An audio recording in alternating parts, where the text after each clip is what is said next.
você.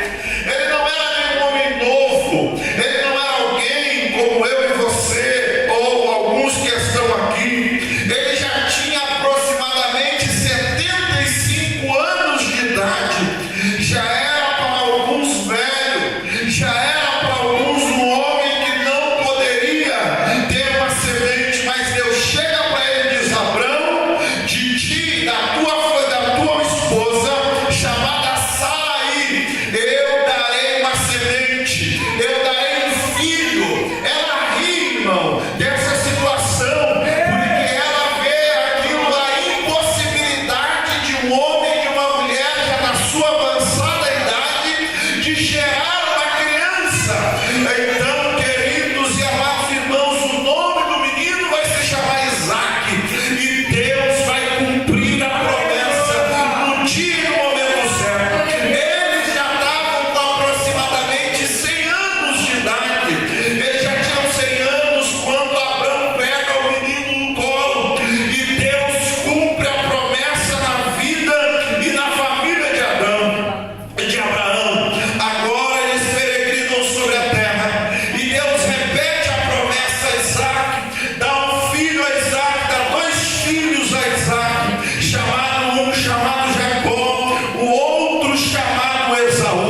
precisam ter as roupas lavadas, eles precisam de tudo isso. E Deus, que não é um Deus que se esquece, e Deus que não é um Deus que deixa-nos no meio do caminho, como aqui foi dito e louvado. Esse Deus tão maravilhoso, Ele vai cuidar desse povo. Esse povo vai ter a oportunidade, depois de 3 anos e meio ou meses peregrinando no meio do Egito, esse povo tem a oportunidade de entrar na terra prometida, queridos e amados irmãos, mas eles vão negligenciar, eles vão ser incrédulos, não vão acreditar naquilo que Deus está fazendo, eles não vão acreditar que Deus estava conduzindo eles. Então eles vão passar 40 anos no deserto, 40 anos aquela geração incrédula, aquela geração que havia desacreditado da promessa, eles vão passar em meio ao deserto. Ali Deus vai forjar uma outra geração. Essa geração que saiu do Egito, ela morre no deserto, e agora Deus conduz uma nova geração sobre a mão de Josué e Caleb, e eles entram então em Canaã, na terra prometida, a terra que emanava leite e mel, uma terra linda, uma terra bonita, onde eles não haviam plantado nada. Quando eles chegaram lá e eles venceram os inimigos, venceram os cananeus, venceram os jubiceus, venceram o povo que estava ali instalado, a Bíblia diz que eles pegaram toda aquela terra, extensão de terra, todos os alimentos que haviam dado, todas as coisas que haviam plantado, e Deus abençoou aquele povo. Aleluia, aleluia, aleluia.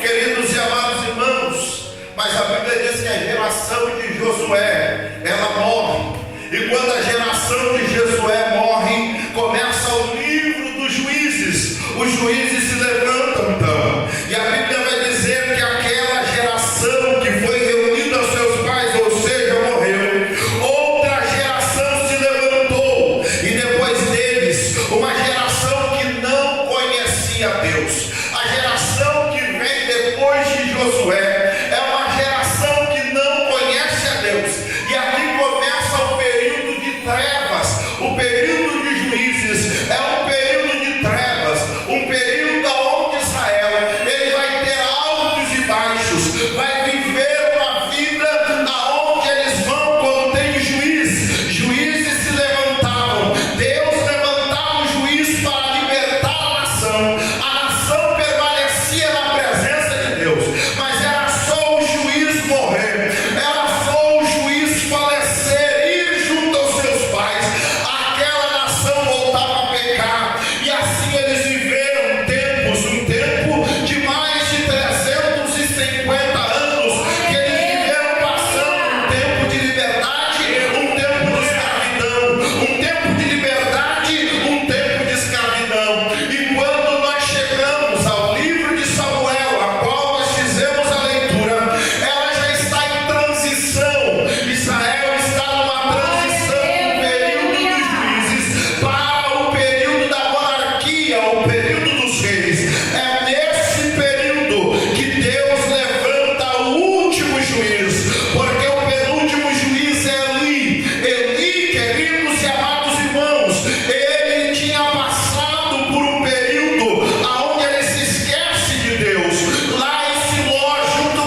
E ela entrega ela para Deus, porque foi a promessa que ele fez.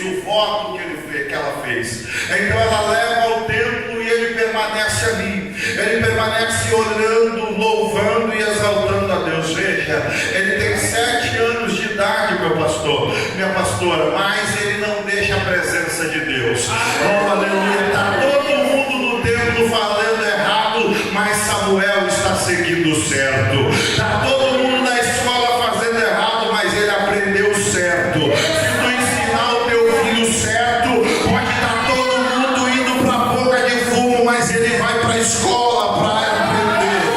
Ele vai para a igreja para aprender. Aleluia, aleluia. Ela ensinou certo e ele não se misturou. Ele foi aprender, ele foi para a presença de Deus. E Deus levanta ele, irmão. Deus ergue ele, a voz dele agora é ouvida, porque naquele tempo ninguém conseguia ouvir a voz de Deus. Não havia um culto como esse. Não havia alguém que tinha uma palavra poderosa como essa, como é do vosso pastor. Não havia ninguém que viesse e ouvisse a voz de Deus. Era difícil ouvir a voz de Deus. Naqueles dias era improvável que alguém do povo pudesse ouvir a voz de Deus. Mas o menino que está dando atenção para Deus, que está na obediência, lá dentro do tabernáculo, Deus fala com ele dizendo: Samuel, eu vou te levantar na terra, Samuel, e tu vai ouvir a minha palavra, e tu vai dizer o que esse povo. Aleluia, Deus levanta ele. Queridos e amados irmãos, esse tempo passa, ele morre e ele assume agora o sacerdócio. Ele é juiz, sacerdócio e profeta. Ele tem 3 ofícios. E quando o povo de Israel vem a procurar, depois de 20 anos que se passou essa história, o povo de Israel sobe a Criate Jeraim. O tempo desse longo, então, Samuel reúne o povo e diz: vamos nos reunir, vamos fazer um culto, vamos estar juntos para buscar o Senhor. E com toda a casa de Israel se lamentavam pelo Senhor. Eles sentiam falta, eles sentiam desespero na alma. É assim, irmão, não sei, mas muitas das vezes quando as pessoas vão para o mundo, elas sentem desespero na alma. Muitas pessoas que se afastaram da casa de Deus, muitas pessoas que não prestam atenção na palavra, depois eles estão lá fora, não conseguem voltar, e eles sentem ânsia por estar na presença de Deus. Eles sentem a vontade de estar na presença de Deus. Era o que esse povo estava sentindo. Esse povo estava carente de Deus. Queridos e amados irmãos, então Samuel reúne toda a casa de Israel e diz para ele: olha, deixa eu dizer para vocês uma coisa. Se verdadeiramente vocês retornarem ao Senhor, ele está dizendo: olha, se verdadeiramente, de verdade, vocês retrocederem ao Senhor, vocês regressar para o Senhor, se verdadeiramente vocês colocar o coração no Senhor, o que ele estava dizendo: olha, se verdadeiramente você colocar o teu intelecto, se verdadeiramente tu der atenção para aquilo que tu estás ouvindo aqui, se verdadeiramente tu colocar a tua mente para pensar no que tu ouve aqui, se verdadeiramente tu colocar o teu coração, o teu ser interior, se verdadeiramente tu colocar os teus sentimentos, sabe aqueles sentimentos mais profundos, se verdadeiramente tu colocar os teus sentimentos internos, a tua vontade, sabe aquela vontade que tu tem de pegar, sabe aquela vontade que tu tem de fumar, sabe aquela vontade que tu tem de te embriagar, se verdadeiramente tu pegar essa vontade e colocar ela e buscar ao Senhor, se verdadeiramente tu levar ela ao Senhor, se verdadeiramente tu levar ela ao Senhor, o Senhor vai ouvir, o Senhor não vai deixar de te atender, o Senhor não vai deixar de te responder.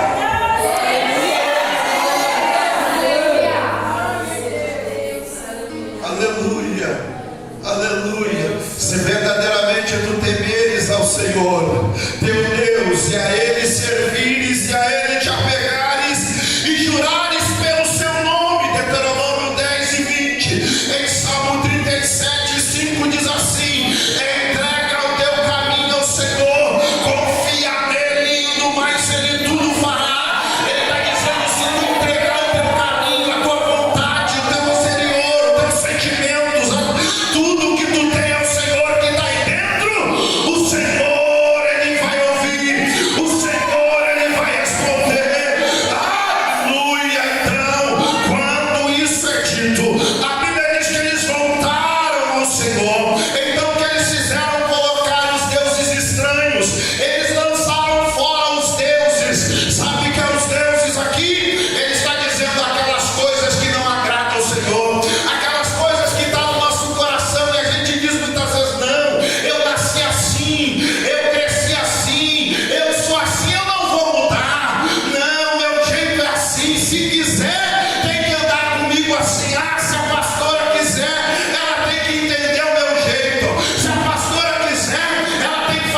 lança fora os deuses, porque Deus não ocupa a casa que já está ocupada. Aleluia. Sabe por que tem gente que vem na igreja há 10 anos e não muda de vida? É porque não largou ainda aquelas coisas que estão no coração. Ele vai para casa e ele pega tudo de volta. Se ele tem rancor, ele pega inveja, ele pega soberba, ele pega orgulho e ele diz: eu sou assim mesmo. Ele pega a ignorância e diz: não, eu não vou mudar. Mas hoje o Senhor está dizendo para mim e para você que é uma casa abençoada, uma família abençoada, que é filhos abençoados. Lança fora os deuses, eu vou te abençoar.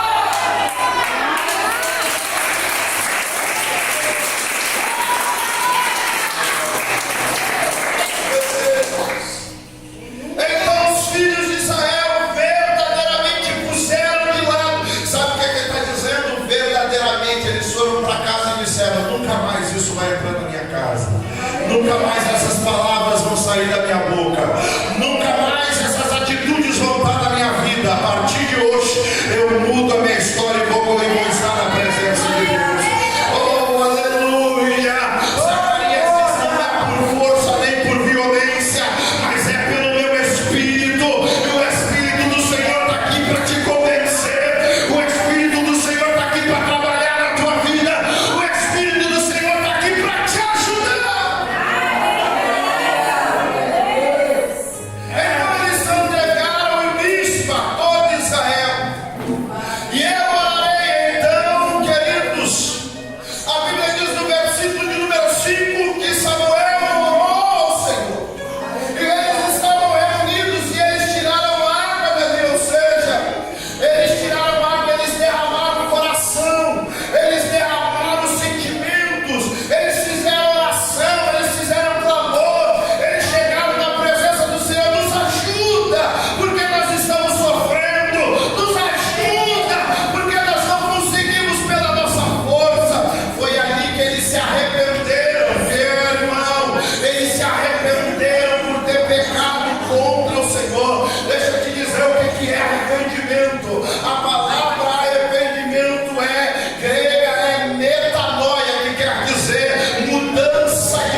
ti. Não tem nada do que Deus não possa fazer por ti. Não tem nada. Aleluia. Para terminar, arrependimento é a única palavra que leva-nos a uma total diferença de uma vida antiga. Sabe aquela vida que nós tínhamos? Agora nós não temos mais. Aleluia. O teu lar vai virar um lar de bênção. Aleluia. A tua boca vai ser. Eu não estou falando lá dentro da tua casa, não. Estou falando do teu lar aqui. Esse é o teu lar. Porque se o teu lar pode estar limpo lá dentro da tua casa, mas se o teu coração estiver sujo, tu mesmo com as tuas palavras, tu suja tudo. Mas ele está dizendo: eu vou limpar o teu lar aí dentro, vou habitar na tua casa aí dentro, e vou fazer morada dentro da tua alma, para te abençoar outro. Aleluia. Então, amados, olha, que Samuel fez tudo isso, o povo se arrependeu. E agora o que acontece? O povo está lá orando, o povo está lá clamando, o povo está com o coração aberto, mas o inimigo não dorme, irmão. O inimigo, ele não deixa, ele sabia que ia perder. 20 anos eles estavam sendo escravizados. Então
Aleluia. E esse cordeiro é precioso. Por isso, queridos e amados irmãos, que vale a pena nós estarmos na presença de Deus. Aí Pedro, escrevendo na sua carta, ele vai nos dizer desta maneira, quando ele escreve no capítulo de 1 Pedro, da Epístola a Pedro, capítulo de 1, número 18, capítulo número 1, versículo 18 e 19, ele diz: porque vós sabeis que não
grandiosa construída com a finalidade de perpetuar e memorizar na mente daquelas pessoas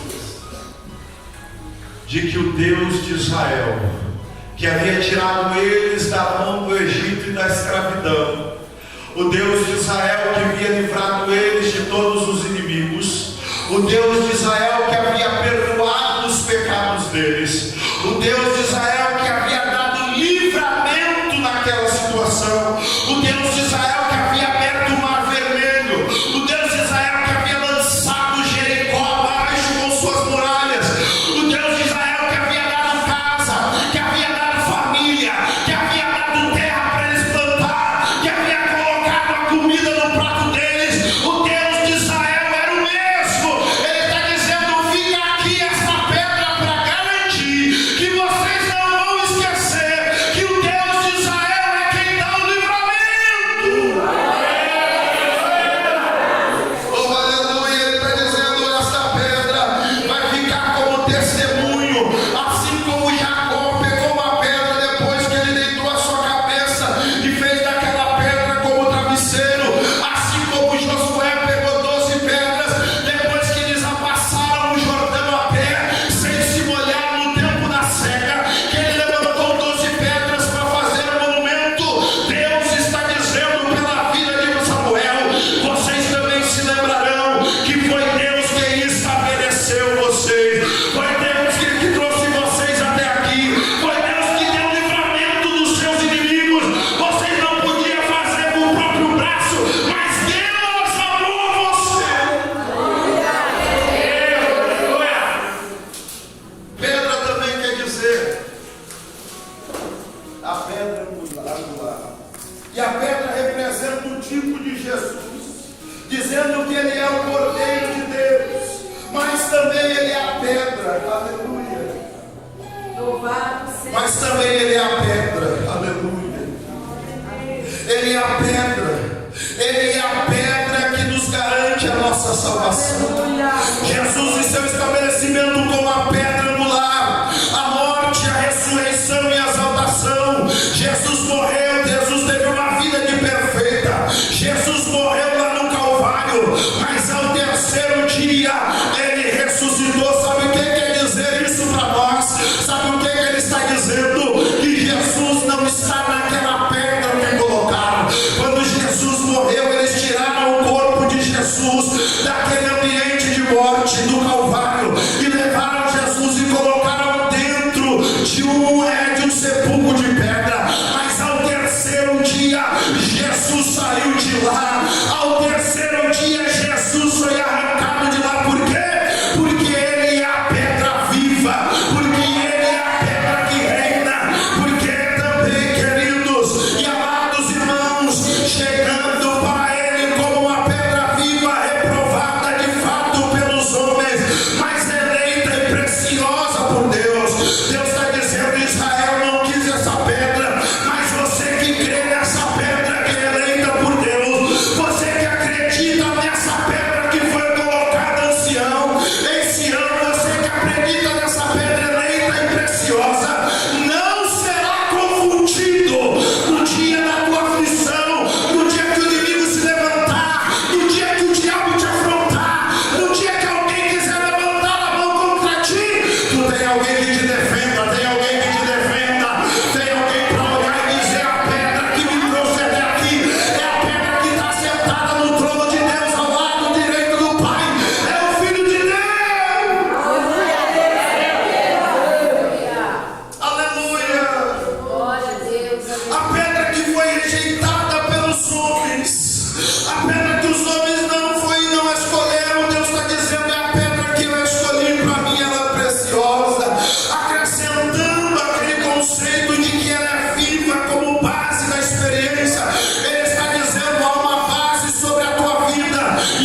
dizendo: essa pedra é o nosso auxílio. Aleluia, essa pedra